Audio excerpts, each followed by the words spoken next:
So, ibig sabihin, hindi naintindihan ng mga pulis natin yung tamang pagpapatupad ng batas. Hindi naintindihan ng tao natin ano ang intention, bakit hinuhuli ang maingay ang muffler. Ay lalo ninyong pinaingay eh. Pero ano? Nung time na nanghuli kami nun, meron silang sinasabi na may silencer daw po sila na kinakamit ko. Hindi mo pwedeng justification yon. Mali ang ginamit ninyong gadget. Mali ang inyong procedure. Gusto mong magpalusot. Pero technically, hindi na natin pag-uusapan yung silencer. Hindi na natin pag-uusapan yung maingay. Technically, wala ka ng laban dun eh. Natanggal ka sa trabaho. Bakit? Hindi po ako nakapagbiyahe ng pagkatanggal po ng muffler. Ilang araw ka hindi nakabiyahe? Mag-1 month na po ngayon. O yan. Isipin mo kapatid, natanggal sa trabaho. Saan ka nagtatrabaho? Sa Lazada po. Courier po. O courier ng Lazada. Walang motorsiklo magamit. Mayor, kasama ko yung PNP Internal Affairs Service. Kaya ako po sila kasama para masaksihan nila yung pag-uusap at hindi sila mahirapan sa investigation. Sasampahan namin ng administrative case yung police para matuto. Isang delivery rider ng Lazada ang dumulog kay Colonel Busita. Dahil umano mga idol, hinuli siya ng pulis na may violasyong loud pipe.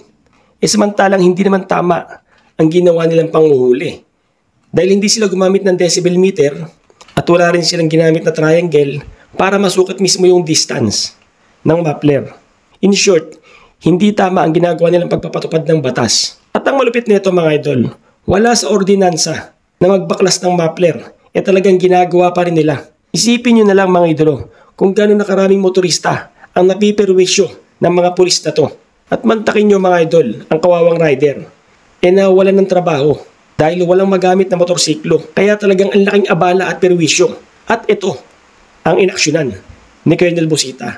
Kaya tara, sabay-sabay nating panoorin ang pakikipagdebate ni Colonel Busita sa mga pulis at mismong mayor sa lungsod ng Obando, Bulacan. Pero bago yun, huwag nyo kalimutang mag-subscribe. Alright. Good afternoon. Captain De La Cruz, good afternoon. Pwedeng makita yung ordinansa ninyo about muffler? Kim, patuwa nga yung papel na sa taas. Papasukin mo yung dalawang iyas. Kapatid, bakit hindi nakasulat ang pangalan? By the way, public service. Naka-record tayo ha. Wala naman tayong pag-uusapang personal eh. No? Public awareness. At ginagawa natin ito iyas, hindi lahat pero maraming pulis mali ang ginagawa. Kawaawa naman yung mga motorista na nabibiktima ng maling pagpapatupad ng batas. Kaya natin binibidyo para kung pulis ka, hindi mo alam yung tamang ginagawa, matuto ka. Kung ikaw naman ay motorista, malaman mo rin yung tama at mali. And wala tayong binabiolate, Captain De La Cruz, dahil ito ay public service, public awareness. Nakita mo ba yung uniforme niya? Yung kay ma'am lang po yung natandaan ko na Kasi po siya po yung... Kasama ka ba? Opo, siya. Oo, kasama ka. Nanghuhuli kayo ng motorsiklo na sinasabi nating malakas ang tambutso. Ang sabi niya, ang ginamit ng pulis mo, cellphone. Tama? Ito, naka-video Nag-video ka, Anong ginagamit nyo talaga? Yung pong decibel meter. Tsaka yung Nasaan? Nasaan yung aparato natin? Yung Decibel meter, meron kayo? Yan. Hindi ito ang ginamit. Hindi po. Cellphone lang po. Sa cellphone po na. Kasi nung time po na yun, biglaan po kasi operation, kaya nag-download na kami ng decibel meter. Hindi ito ang ginamit nyo? Hindi pa po. Sinong may sabi sa inyo na authorize yan? Meron? Wala? Wala. Gumamit ba ang pulis ng triangle? Hindi rin po. Gumamit ng triangle ang pulis o hindi? Hindi po. Pero hindi naman po malapit yung... Hindi. Pulis ka. Hindi kasi pwede yung ginajustify natin yung mali. Hindi pwede kapatid. Ang pulis may ibang estilo. Ang enforcers may ibang estilo. Dahil ang lead agency, LTO, kung ano yung ginagawa nila, tutuladan lang natin. Alam nyo ba, kapatid, na base sa guidelines na ginagamit ng LTO, may triangle para matiyak yung angle at yung distance. Nadinig mo yon. Ikaw bilang criminologist, bilang opisyal ng pulis, sa palagay mo, tama na kung ano lang ang gusto ng pulis, yun ang gagawin natin.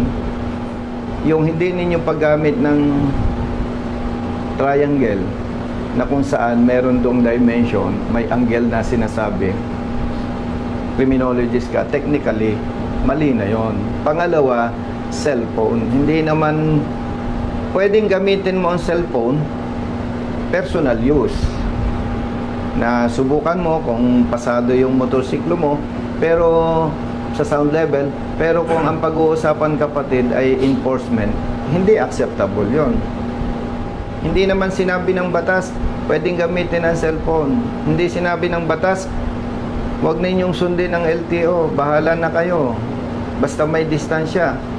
Kasi paano natin sasabihin sa adjudication or sa IAS na nasunod yung sukat at saka yung angle? Ang modified Muffler, wala pa yung paglabag. Magkakaroon lang ng paglabag kung more than 99 decibels.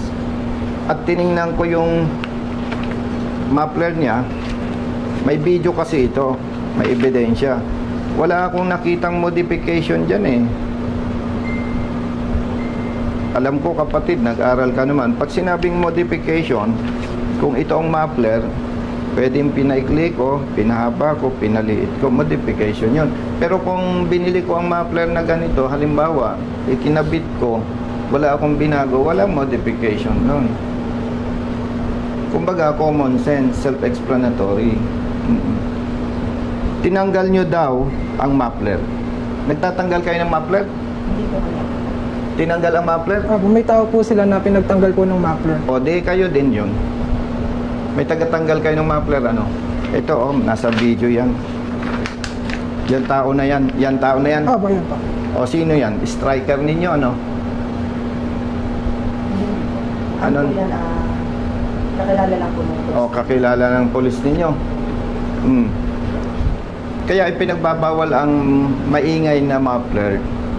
Kasi, una, may batas. Pangalawa, nakaka-istorbo. Pangatlo, nakakabuisit. Yung kotse mo, pag tinanggalan ko ng muffler, magagalit ang kapitbahay mo. Baka mas maging doble pa ang ingay. So, ibig sabihin, hindi naintindihan ng mga pulis natin yung tamang pagpapatupad ng batas. Hindi naintindihan ng tao natin ano ang intention, bakit hinuhuli ang maingay ang muffler. Ay lalo ninyong pinaingay eh. Pero ano? Po bang maganda? Noong time na nanghuli kami meron silang sinasabi na may silencer daw po sila na kinakamit ko. Hindi mo pwedeng justification yon. Mali ang ginamit ninyong gadget. Mali ang inyong procedure. Gusto mong magpalusot. Pero technically, hindi na natin pag-uusapan yung silencer. Hindi na natin pag-uusapan yung maingay. Technically, wala ka ng laban dun eh. Natanggal ka sa trabaho. Bakit? Hindi po ako nakapagbiyahe ng pagkatanggal po ng muffler. Ilang araw ka hindi nakabiyahe? Mag-1 month na po ngayon. O yan. Isipin mo kapatid, natanggal sa trabaho. Saan ka nagtatrabaho? Sa Lazada po. Courier po. O courier ng Lazada. Walang motorsiklong magamit. Wala siyang pamalit ng muffler. Alam nyo kapatid, Captain De La Cruz, kung tama ang ginagawa ninyo, hindi ako makikialam eh. Mali ang ginagawa nyo eh. Nawawala yung public service. Tingin ko pa lang walang violation to eh. Hindi ito modified. Hindi mo naman pwedeng i-justify sa akin na talagang maingay. Kasi hindi nyo nasukat, hindi nyo nagawa ng tama. Nakakaperwisyo kasi. Kaawa-awang nabibiktima ninyo eh. Ang police, public service. Ito yung ordinansa ninyo. Sa probinsya po. So ito ang ginagamit ninyo. Tagapagpaganap, PNP, traffic enforcers, sangguniang barangay. Paglabag, unang paglabag 1,000, ikalawang paglabag 3,000, ikatatlo 5,000. Wala akong makitang sinasabi dito na magkumpiska kayo ng muffler. Ang nakita ko lang dito mga multa. Baka hindi ko makita. Pakituro mo nga dyan sa ordinansa alin yung sinasabi na magkumpiska kayo ng muffler. Baka hindi ko lang makita. Pumunta nga tayo sa munisipyo. Gaano kalayo ang munisipyo dito? Captain de la Cruz. Dito lang po sa taas, sa kabilang building. Walking distance. Pwede mo kami samahan? Tama ba? Sige, parang. Yes, let's go. A few moments later. Thank you, thank you. Tara. Tatlo kami. Salamat po, sir. Hello, sir. Sakto. Thank you. Ingat. Brother.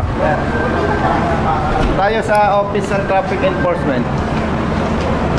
Saan ang office? Sa taas po. Dito po. Anong floor? Second floor po. Sa bago na ano lang. Sige.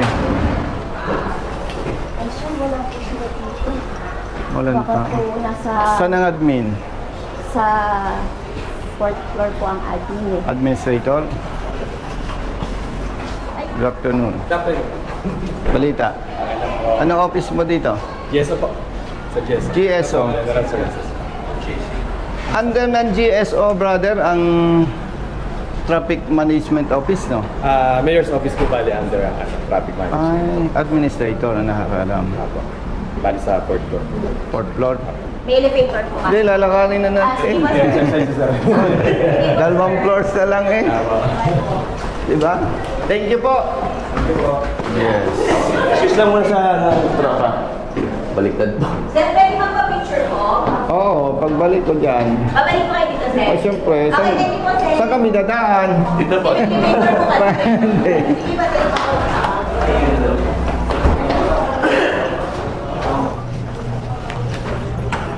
Mayor. Tama-tama, Mayor.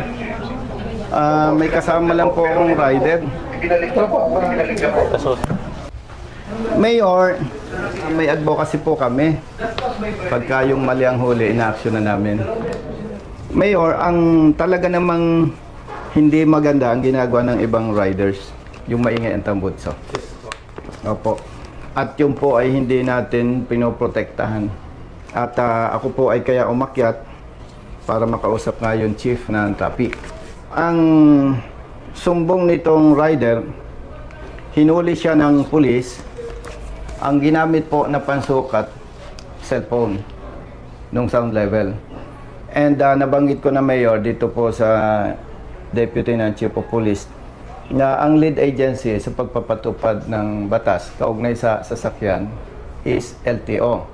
So hindi po maaari na yung ginagawa nila iba sa ginagawa ng LTO. Sa LTO po kasi mayor, gumagamit sila ng decibel meter, gumagamit po sila ng triangle to ensure yung angle and distance. Yes po. Hindi po nila ginamit. Wala po silang ginamit na decibel meter, wala silang ginamit na triangle. So technically po, maingay o hindi na ma-justify yung ginawa ng police. And Mayor, hinanap ko dito kung may inuutos ang inyong ordinansa na magkumpiska ang pulis ng tambutso. Wala po akong nakita. At sabi ko rin kay Captain de la Cruz, baka naman hindi ko nakita. Pakihanap mo. Wala din siyang nakita, Mayor. Ginagamit natin sa provincial ordinance. Provincial ordinance. Yes po. Ang ginagamit nyo, provincial ordinance. Opo. Mali po yung ginamit nilang procedures. Pangalawa, wala pong inuutos na magkumpiska ng tambutso. Tiningnan ko po yung picture nung tambutso. Walang paglabag ang rider, Mayor. May ginagamit po ang pulis, tagatanggal ng muffler. And ang hindi maganda, Mayor, hindi alam ng ibang pulis natin, ipinatutupad yung panguhuli sa muffler na maingay kasi nakakabuisit sa public. Pero ang hindi po nila alam, pag tinanggal mo yung tambutso, ay mas maingay pa. Opo. Ibig sabihin, Mayor, malinaw na malinaw, hindi naintindihan ng pulis natin yung pagpapatupad ng batas at hindi nila alam ano ang intensyon ng batas. Ang intensyon lang po namin ay may patupad ng tama yung batas para hindi naman kawaawa. Katulad po nito, Mayor, natanggal sa trabaho dahil wala pong magamit na motorsiklo. Delivery rider po siya. So, ang laki, Mayor, ng damage. Okay lang sana, Mayor, na maperwisyo sila kung may paglabag talaga at kung tama ang ginagawa ng pulis natin. Talaga rin po yun nandito ako dahil kahit pa paano. Talaga naman yung mga tambutso ko talaga Kahit sino talaga nakakasora rin talaga sa lalakas. So, sabihin man nun natin, ayaw man nun natin patanggal o gamitin, talaga hong bibirado talaga ho sa karsate. Tama po kayo, Mayor. Kaya lang nga po, isa lang naman po ang interest natin. May patupad ng tama ang ordinansa. Ako, botot din mo, nagkaroon ng pagkakasana. Talaga naman, alam niya naman bawal, pinagkalalakasan niya siguro. Ay, sorry, Mayor. Ako po ay 100% naniniwala, hindi ito bawal. Ang kino-question po namin sa parte namin, yung una, hindi ginamit ang decibel meter, walang ginamit, Mayor, na triangle. Pangatlo, hindi inutos ng ordinansa magkonfiska. Ay po si PM ako, CMO. Tama-tama, with respect to our mayor, may itatanong ako sa iyo. Paano ito? Ikaw ba may discretion dito o si mayor? Eh, ang protocol mayor, magko-contest siya eh. Para maimbestigahan properly. Sabi naman po kasi, pagka ho naman sila sumunod na, winay-wait ko na rin po yung Mayor, sabi ko nga po sa iyo, hindi pwedeng sabing may violation siya kasi... Kung sa mga case po natin sa case. May mga violation. Opo, kung sumunod, na-waive. Opo. Hindi po namin tinila. But in this case, Mayor, very clear. Case nga na to, May mali sa police. Mayor, with respect sa iyo at sa protocol, may due process. Ngayon, hindi ko po i-advise to na mag-contest, magkaroon ng hearing dahil malaki ang perwisyo. Ayos. Kaya bibigyan ko na lang po ng pangmulta. Kasi ayaw ko naman sabihin sa iyo, Mayor, naipakita ko sa iyo, mali ang trabaho ng pulis, paki-cancel mo. Hindi naman tama yon with respect to local government. Eh kung dadaan naman sa proseso, Mayor, ilang beses absent to. Kaya magbibigay na lang po ako ng pangmulta para ma-resolve na yung problema niya. And Mayor, dahil wala namang inutos na magkumpiska sila ng tambutso, baka may request ko na ma-release yung tambutso sa rider. Hindi po, bibigay po natin, tsaka i-wait ko na lang siguro. I-waive na lang po. Ay, salamat po. Dahil winave ni Mayor yung 1,000, dadagdag ko na lang sa ibibigay sa'yo kasi wala kang trabaho.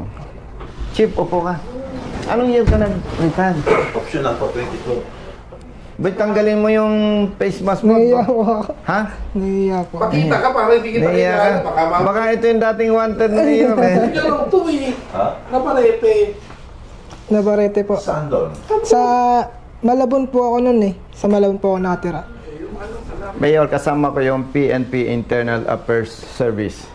Kaya ako po sila kasama para masaksihan nila yung pag-uusap at hindi sila mahirapan sa investigation. Sasampahan namin ng administrative case yung police para matuto. Gusto nating supilin yung maling ginagawa ng police. Kung ngayon naman ako yung nakausap nyo, kausapin ko naman si Henry para hindi na maangin ito. Sino ba po meron sa ano? Sino yung police na yon? Paki-identify Tingnan ko mo. nga po. Sino ba po meron sa ticket? Mayor, makikita po ninyo walang binago dito. Kasi pag sinabing modified mayor, pwedeng pinutol, pinaliit, pinaikli. Wala po eh. Wala. At ito, Mayor, walang kaduda-duda, pasado ito. Oh. Salamat ka kay Mayor, ha? Pinabalik. No? Yan ba talaga yan? Opo, ito po. Ito po yung Ha? pinaka-palatandaan ko po. Ah, yan talaga. Captain De La Cruz, sino ang nanghuli sa kanya? Si Villaflor po. Anong ranggo niya? Patrolman. Bakit ang nakalagay sa ticket, patroller? Dapat, patrolman. Captain De La Cruz, mabuti yung pakinig mo. Kakasuhan dapat kita eh, tsaka yung tao mo. Nakikiusap si Mayor, wag kitang kasuhan. Bilang respeto kay Mayor, sa ngalan ng aming advocacy, hindi ko tatanggihan yung request niya. Kasi ang interest lang naman natin ay pigilan at supilin yung maling ginagawa ng pulis. para iangat ang imahe ng kapulisan. At pangalawa, kaawa-awa ang mga nabibiktima katulad niya, 1 buwan ang walang hanap buhay. Kaya Mayor, yung pagdisiplina sa kanila, pagtitiwala ko po sa iyo. Apo, salamat po. At ito naman po ay ngayon pa lang po, after nito, patatawag ko na po si Hepe. Yes, pagpapatupad. Patutupad ko na po talaga yung kanita. Yes po, salamat po. Pakitawagan si Hepe, ano kagad dito ha? Kusap kami. Mayor, kayo na pambala. Thank you, thank you. Di ka nag-iisa, basta't nasa tama may kakampi ka. Nandiyan si Colonel Busita, nandiyan si Colonel Busita. Huwag ka naman ang di ka nag-iisa, basta't nasa tama may kakampi ka. Nandiyan si Colonel Busita, nandiyan si Colonel Busita. Bilat sa init, minsa'y basa din ng ulan. Pawis na gumuguhit sa mismo ring katawan. Kadalasang sumisingit, pagod nararamdaman. Ngunit diretso sa pagpihit, kumalaman ng tiyan. Bawat daan ng masikip, pinipilit malusutan. Marating lang ang lugar na dapat kong puntahan. Maihatid ang pagkain, serbisyong nakalaan. Para sa mga taong kailangan kong pagsilbihan. Napili kong hanap buhay, makipagsapalaran. Magdamag man sa daan, puyat man ay tatatagan. Para sa pamilya ko na laging nakaabang. Handa akong gawin lahat, mabuhay lang ng marangal. Kahit pa may sandaling tila ba natatapakan ng karapatan sa tuwing minsan ay nararanasan. Di patas na pagtingin ng ilang nanunungkulan. Mga taong abusado sa kimsa kapangyarihan. Huwag ka naman ang di ka nag-iisa, basta't nasa tama may kakampi ka. Nandiyan si Colonel Busita, nandiyan si Colonel Busita. Huwag ka naman ang di ka nag-iisa, basta't nasa tama may kakampi ka. Nandiyan si Colonel Busita, nandiyan si Colonel Busita. May pagkakataon din na tila naaapi. Mga tama na katwiran ay naiisang tabi. Mga dapat ay napapalitan ng mga mali. Dulot ay kalituhan kaya't laging nauuwi sa pagpataw ng multa na may akamang halaga.